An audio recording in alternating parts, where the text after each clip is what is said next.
Είμαστε η Χρυσή, η Έλιφ, ο Ιωάννης. Θα κουβεντιάσουμε με τους μαθητές του Ε2 για τη δράση που κάνανε σχετικά με το νερό. Μάθαμε ότι πήγατε στο ποτάμι της Γεωργιούπολης και κάνατε κάποιες παρατηρήσεις σχετικά με το νερό. Τι ακριβώς κάνατε, Αντελίνα? Στα πλαίσια του προγράμματος ProBlue επισκεφτήκαμε το ποτάμι της Γεωργιούπολης, όπου πραγματοποιήσαμε μετρήσεις στο νερό του ποταμού, με σκοπό να δούμε την καταλληλότητά του για διάφορες χρήσεις. Τι είδους μετρήσεις κάνατε, Παντελή? Κάναμε μετρήσεις που αφορούν 4 ιδιότητες του νερού. Συγκεκριμένα μετρήσαμε τη θερμοκρασία, τη θολότητα, το pH και την αγωγημότητα του νερού. Τελικά τι συμπεράσματα βγάλατε από αυτές τις μετρήσεις, Ηρώ? Η ομάδα μας μέτρησε τη θερμοκρασία του νερού. Οι τιμές που βρήκαμε ήταν γύρω στους 20 βαθμούς Κελσίου, λίγο πιο πάνω από τη μέση τιμή που περιμέναμε να βρούμε.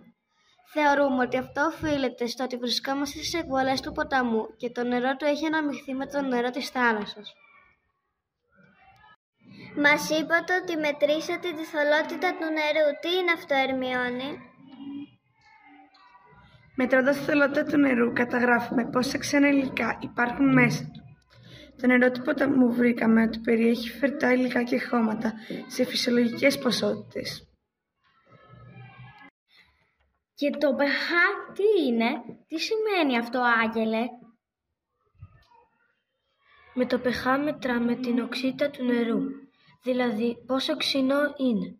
Οι μετρήσεις μας έδειξαν ότι η οξύτητα του νερού ήταν στη μέση της κλίμακας, που σημαίνει ότι το νερό θα μπορούσε να είναι πόσιμο.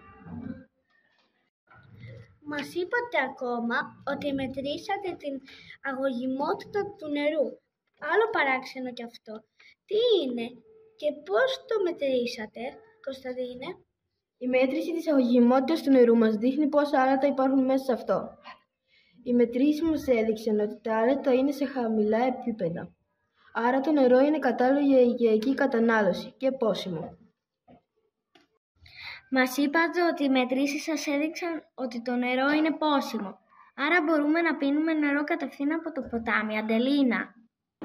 Όχι, γιατί με τις μετρήσεις που κάναμε δεν μπορούσαμε να ελέγξουμε αν υπάρχουν μικρόβια ή άλλα χημικά που κάνουν το νερό ακατάλληλο. Επομένως, να προσέχετε από πού πίνετε νερό.